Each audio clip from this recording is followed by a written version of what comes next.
मंजिल उन्हीं को मिलती है जिनके सपनों में जान होती है। पंखों से कुछ नहीं होता दोस्तों, हौसलों से उड़ान होती है। Hello guys, welcome on my YouTube channel कॉम्टेरिया। कॉम्टेरिया पे आज मैं आपको इन्वायरमेंट एंड इकोलॉजी के बहुत ही वेरी इम्पोर्टेंट लेक्चर्स को देने जा रहा हूँ। तो कृपया बिना समय गवाए इस लेक्चर्स को सुने और चैनल को सब्सक्राइब ज़रूर करें। हरित पर्यावरण E20 ईंधन सड़क परिवहन और राजमार्ग मंत्रालय द्वारा एक मसौदा अधिसूचना प्रकाशित किया गया है, जिसमें बताया गया है कि E20 ईंधन को ऑटोमोबाइल ईंधन के रूप में अपनाने की दिशा में कार्य किया जा रहा है। E20 ईंधन गैसोलीन और इथेनॉल का मिश्रण होता है, जिसमें इथेनॉल 20% तक होता है और वर्तमान में भारत में इथेनॉल सम्मिश्रण का मान्य स्तर 10% है, जबकि भारत में 2019 तक मात्र 5.6% तक इथेनॉल का मिश्रण किया गया।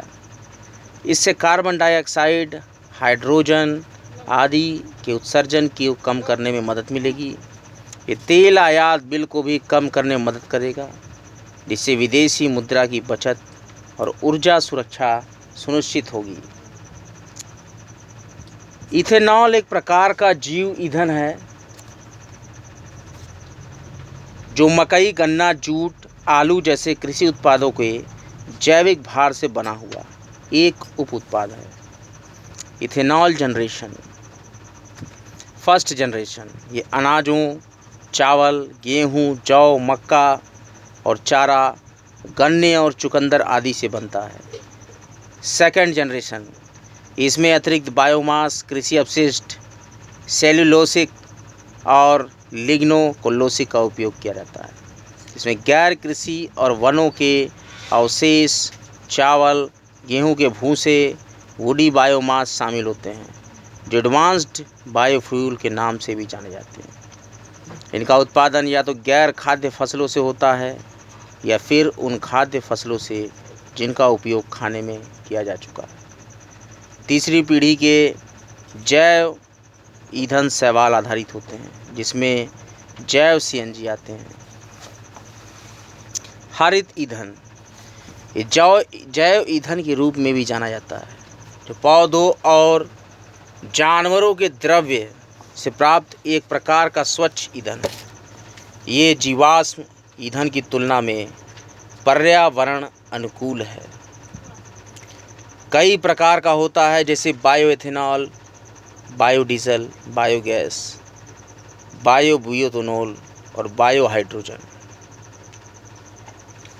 प्रधानमंत्री जीवन योजना 2019 में ये जैव ईंधन वातावरण अनुकूल फसल अवशेष निवारण योजना है। इसका उद्देश्य है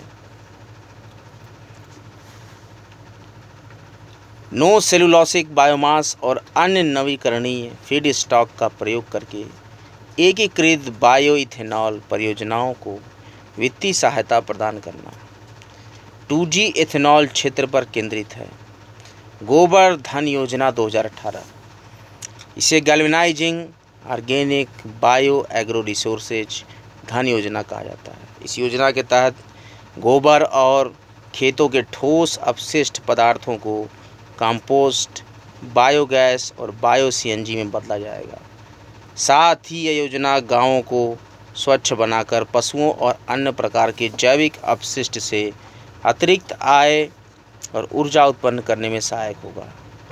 नाउ इथेनॉल मिश्रित पेट्रोल कार्यक्रम, भारत सरकार 2030 तक पेट्रोल में इथेनॉल के 20% तक मिश्रित करने का लक्ष्य तय किया है। गन्ना और इथेनॉल का उत्पादन मुख्य रूप से 3 राज्य उत्तर प्रदेश, महाराष्ट्र और कर्नाटक में होता है। बिहार देश का पहला ऐसा राज्य है जिसने अलग से इथेनॉल नीति बनाने का फैसला किया है।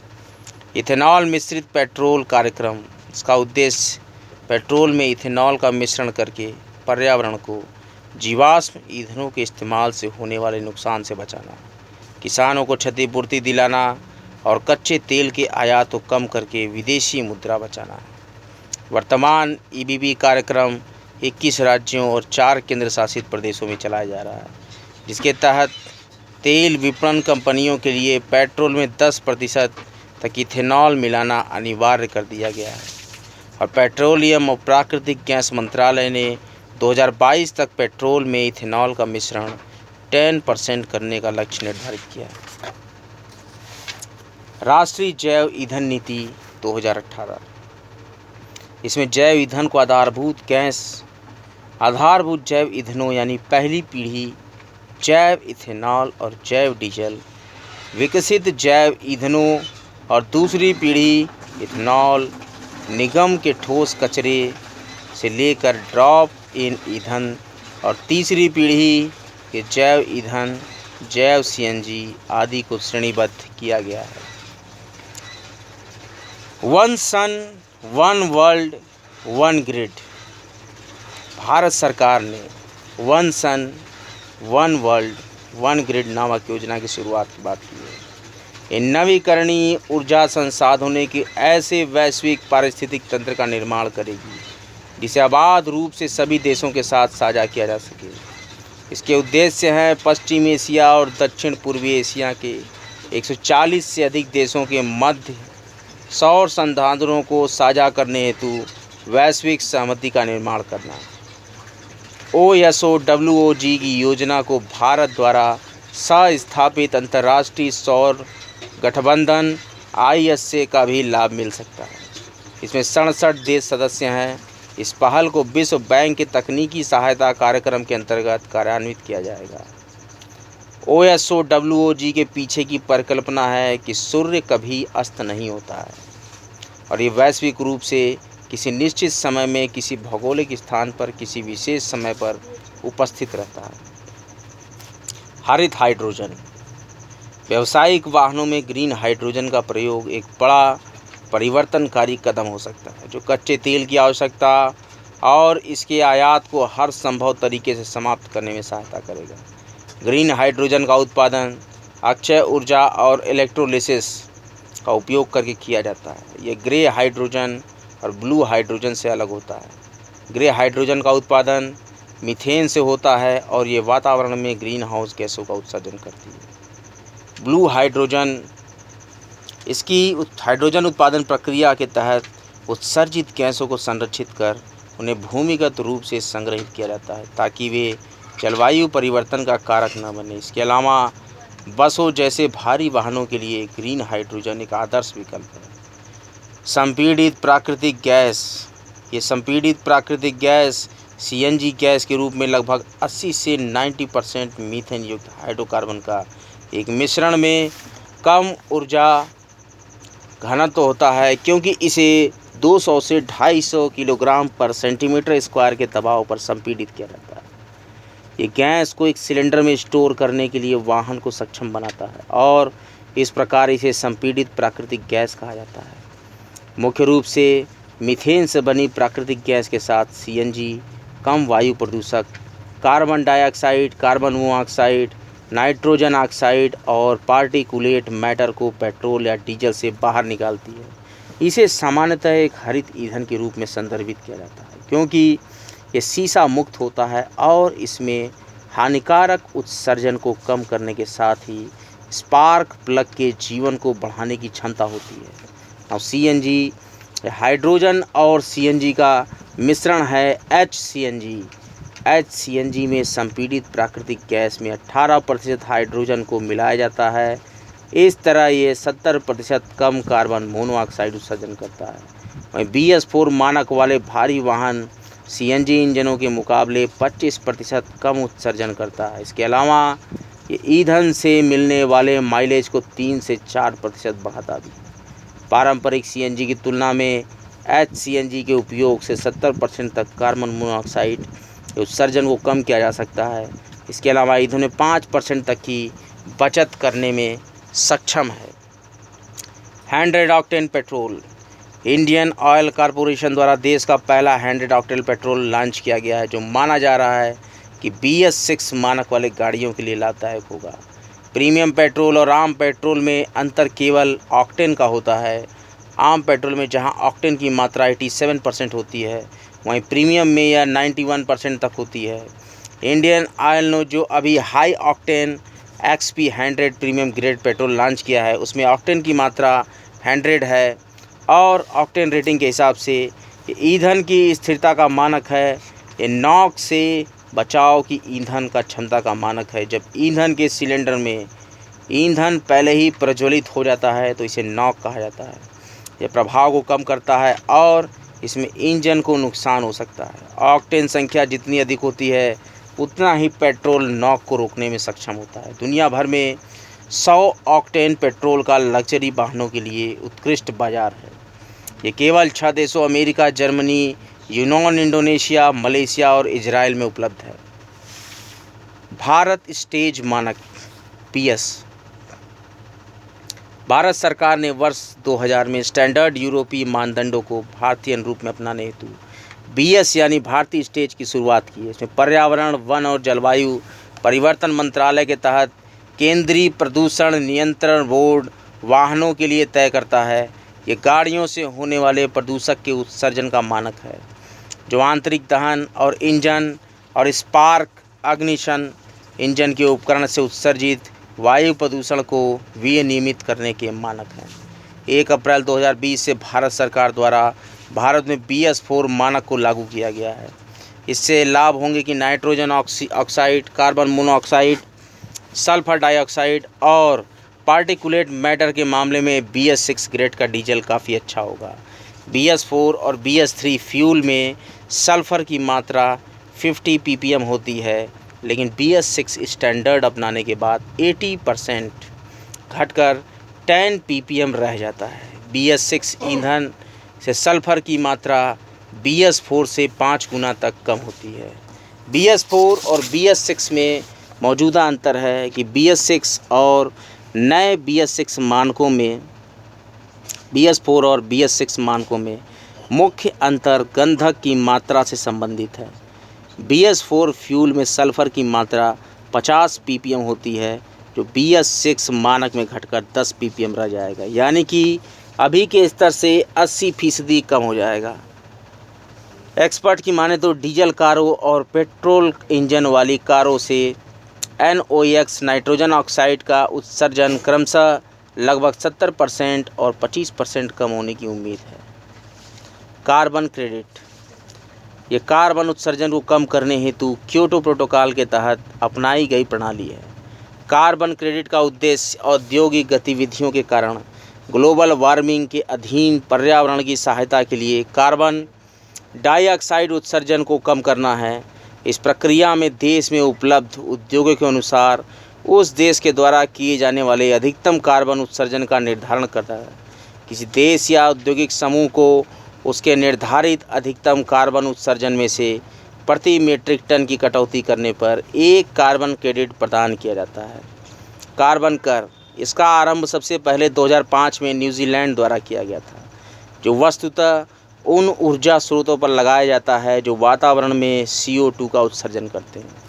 Carbon sink. कार्बन सिंक एक प्राकृतिक या कृत्रिम भंडार है जो अनिश्चित अवधि के लिए कुछ मात्रा में कार्बन युक्त रासायनिक अवयवों का भंडार करता है। यह सिंक वन, महासागरों, मिट्टी, पौधों और अन्य जीवों से मिलकर बना है जो कार्बन को वातावरण से ग्रहण करते हैं। कार्बन सिंक द्वारा कार्बन डाइऑक्साइड को निष्कासित करने की प्रक्रिया कार्बन अधिग्रहण के रूप में जानी जाती है। Black carbon. ब्लैक कार्बन जैव ईंधन, लकड़ी या अन्य ईंधन से अपूर्ण दहन के फलस्वरूप बनता है। इसके अलावा ऑटोमोबाइल और कोयला आधारित ऊर्जा संयंत्रों से निकलने वाला एक पार्टिकुलेट मैटर भी इसके निर्माण का कारण है। साथ ही carbon monoxide, carbon dioxide, volatile organic component आदि के कारण भी इसका निर्माण होता है। ब्लैक कार्बन काफ़ी शक्तिशाली अवयव है जो जलवायु को गर्म करने वाला कारक होता है। यह कार्बन डाइऑक्साइड की अपेक्षा 460 से 1500 गुना अधिक शक्तिशाली हरितगृह प्रभाव उत्पन्न करता है। यह वातावरण में काफ़ी समय तक रहता है। औसतन ये 4 से 12 दिन वातावरण में रहता है। वैश्विक स्तर पर घर में खाना बनाने और घर को गर्म रखने के उद्देश्य से जलाए जाने वाले ईंधन के कारण 58% ब्लैक कार्बन का उत्सर्जन होता है। Biocarbon fund initiative for sustainable forest landscapes. इसकी स्थापना 2013 में की गई थी। यह बहुपक्षीय कोष का प्रबंध विश्व बैंक द्वारा किया जाता है, जो स्थलीय क्षेत्र से ग्रीन हाउस गैस के उत्सर्जन में कमी करने को बढ़ावा प्रदान करता है। वन कार्बन भागीदारी सुविधा, इसका आरंभ 2008 में किया गया था, जो विश्व बैंक द्वारा समर्थित एक वैश्विक भागीदारी है। यह वनों की कटाई और वन अवक्रमण, वन कार्बन स्टॉक संरक्षण, टिकाऊ प्रबंधन से उत्सर्जन को कम कर केंद्रीय सरकारों, व्यवसाय, नागरिक समाज और स्वदेशी लोगों की वैश्विक भागीदारी है। वस्तुतः इसका आरंभ वन उन्मूलन और वन निम्नीकरण के फलस्वरूप होने वाले उत्सर्जन को कम करने में विकासशील देशों की सहायता करने के उद्देश्य से किया गया है। कार्बन पृथक्करण, जीवाश्म ईंधन को जलाने से गाड़ियां, ऊर्जा संयंत्रों और उद्योग अत्यधिक मात्रा में कार्बन डाइऑक्साइड का उत्सर्जन करते हैं। इस प्रदूषण को कम करने के लिए वनारोपण और कृषि प्रणाली में बेहतरी के माध्यम से वायु में कार्बन डाइऑक्साइड का पृथक्करण किया जा सकता है। कार्बन अवशोषण, उपयोग और संग्रहण CCUS। कार्बन अवशोषण, उपयोग और संग्रहण एक नवाचार कार्यक्रम है जो 24 देशों और यूरोपीय संघ की एक वैश्विक पहल है, जिसमें विज्ञान और प्रौद्योगिकी विभाग DST एक सक्रिय भागीदार है। ये वैश्विक स्वच्छ ऊर्जा नवाचार में तेजी लाने हेतु आरंभ किया गया है, जो लक्षित नवाचार और अनुसंधान गतिविधियों के माध्यम से CCUS प्रौद्योगिकी को तेज करने और परिपक्व बनाने के उद्देश्यों से परियोजनाओं के अंतरण के माध्यम से CO2 अवशोषण, उपयोग और संग्रहण के उद्भव की सुविधा के लिए एक पहल है। DST ने CCUS के क्षेत्र में भारतीय अनुसंधानकर्ताओं के प्रस्तावों को अन्य ACT सदस्य देशों के सहयोग से त्वरित CCUS प्रौद्योगिकी के तहत आमंत्रित किया है। ये कोयला और गैस चालित विद्युत संयंत्र के साथ साथ सीमेंट और इस्पात उत्पादन सहित भारी उद्योग से वायुमंडल में उत्सर्जित कार्बन डाइऑक्साइड की मात्रा को कम करने के लिए तैयार किया गया प्रौद्योगिकी का समूह है CCUS। एक बार कार्बन डाइऑक्साइड के अवशोषण के पश्चात उसका या तो किसी उत्पाद जैसे सीमेंट या प्लास्टिक में उपयोग कर लिया जाता है, या तो गहराई में भूमिगत वैज्ञानिक संरचनाओं में संग्रहित किया जा सकता है। कोयला गैसीकरण। कोयला गैसीकरण कोयले को संश्लेषण गैस, जिसे सिन गैस भी कहा जाता है, इसमें परिवर्तित करने की प्रक्रिया है। Syn gas hydrogen, carbon monoxide और कार्बन डाइऑक्साइड का मिश्रण है। सिन गैस का उपयोग बिजली के उत्पादन और उर्वरक जैसे रासायनिक उत्पाद के निर्माण सहित विभिन्न प्रकार के अनुप्रयोगों में किया जा सकता है। गैसीकरण वह प्रक्रिया है जो जैव भार या जीवाश्म ईंधन आधारित कार्बन युक्त सामग्री को कार्बन मोनोऑक्साइड, हाइड्रोजन और कार्बन डाइऑक्साइड में परिवर्तित किया जाता है। Blue carbon.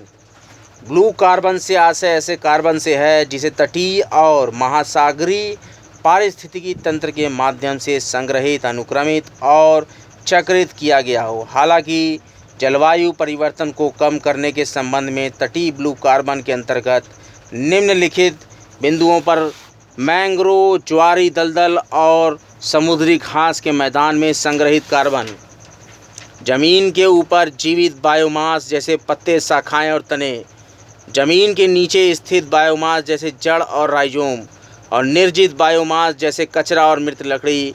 अगर इसे संरक्षित या पुनर्स्थापित किया जाए तो तटीय ब्लू कार्बन का यह पारिस्थितिकी तंत्र कार्बन सिंक के रूप में कार्य कर सकता है। आज का लेक्चर यहीं तक। अगले लेक्चर में पर्यावरण पारिस्थितिकी के बहुत ही इंपॉर्टेंट पॉइंट्स के साथ मैं फिर हाजिर हूँगा। कॉम्टेरिया यूट्यूब पर बिल्कुल निःशुल्क है। कॉम्टेरिया लेक्चर्स का लाभ लें, इसे ज़्यादा से ज़्यादा शेयर करें, चैनल को लाइक करें और सब्सक्राइब करें, बराबर बने रहें। कॉम्टेरिया पर निरंतर लेक्चर्स आ रहे हैं। सोशियोलॉजी के साथ ही साथ पर्यावरण और परिस्थिति के बहुत ही रोचक लेक्चर्स आ रहे हैं। चैनल को ज़्यादा से ज़्यादा लाइक करें। कोई भी लक्ष्य मनुष्य के साहस से बड़ा नहीं, हारा वही जो जमकर लड़ा नहीं। कॉम्टेरिया सभी पढ़ें, सभी बढ़ें। कॉम्टेरिया लेक्चर्स देखने के लिए बहुत बहुत धन्यवाद। हर हर महादेव।